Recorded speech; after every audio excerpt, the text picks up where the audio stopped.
Hello everyone and welcome back to my show. I am Aunty Dough, and I'm here to help you with your baking problems. While there is plenty of information on the internet these days, sometimes all that research can take you nowhere. So be sure to comment and send in your questions so we can answer them on this show. Today we'll be focusing on fermentation. In baking, fermentation is the process that leads to yeasted dough rising, allowing it to develop volume and flavor. This happens when yeasts or bacteria feed on the sugars in flour and produce carbon dioxide and ethyl alcohol. In addition, when a well-developed dough is created, it leads to trapping carbon dioxide in the gluten network. And all that gas is why dough rises. Fermentation is the reason why bread gets that light and airy crumb we all love. But let's talk about yeast. There are types you can find. Compressed yeast, also known as cake yeast, it is about 30 to 34% total solids. This is the freshest yeast you can find. Active dry yeast. This is the most readily available yeast you can find in grocery stores. It needs to be rehydrated before use and reacts slower than compressed yeast and instant yeast. It's great for a sponge. Instant yeast. Just like active dry yeast, you can keep instant yeast for a long time.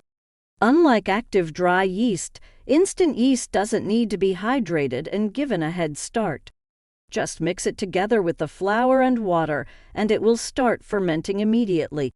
It's great for a no-time dough.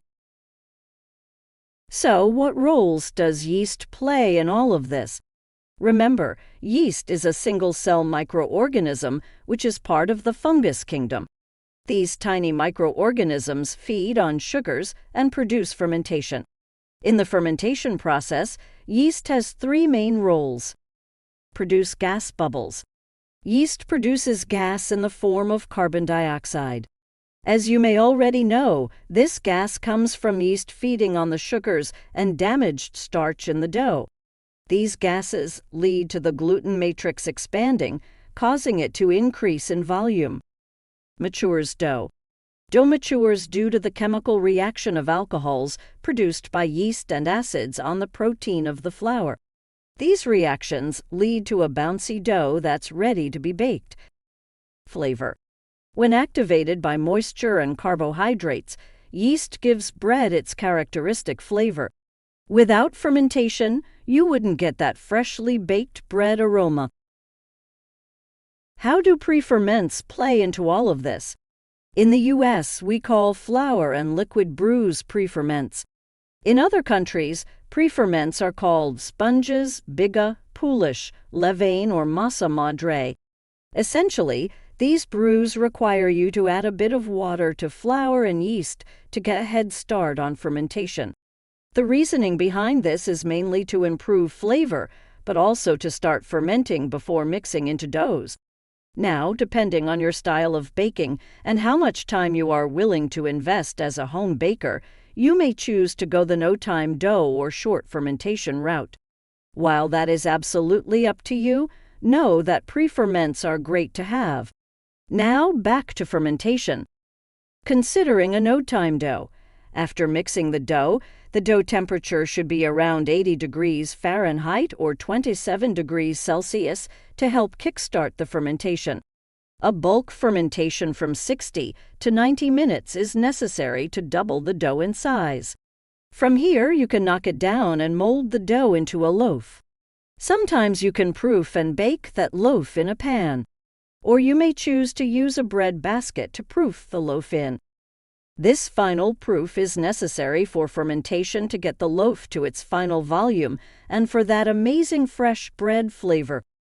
Now, let's talk about the last fermentation journey of the dough. Oven spring. Most people don't know that your bread can still be fermenting up to 50% of the baking time. Think about that now. If it's a 20-minute baking time, for 10 minutes of that time, your bread is still fermenting. That is because yeast gets killed at about 140 degrees Fahrenheit or 60 degrees Celsius, and the internal temperature of the bread doesn't get to that temperature till almost 50% of your baking time.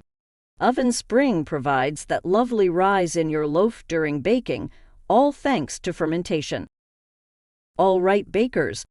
Now that you know just how fermentation works, it's time to let you get baking. I hope you found this information helpful.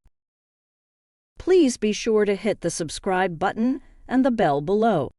If you have a question for Aunty Dough, leave it for me down in the comments. Also, feel free to download my free PDF via the link below. See you next time.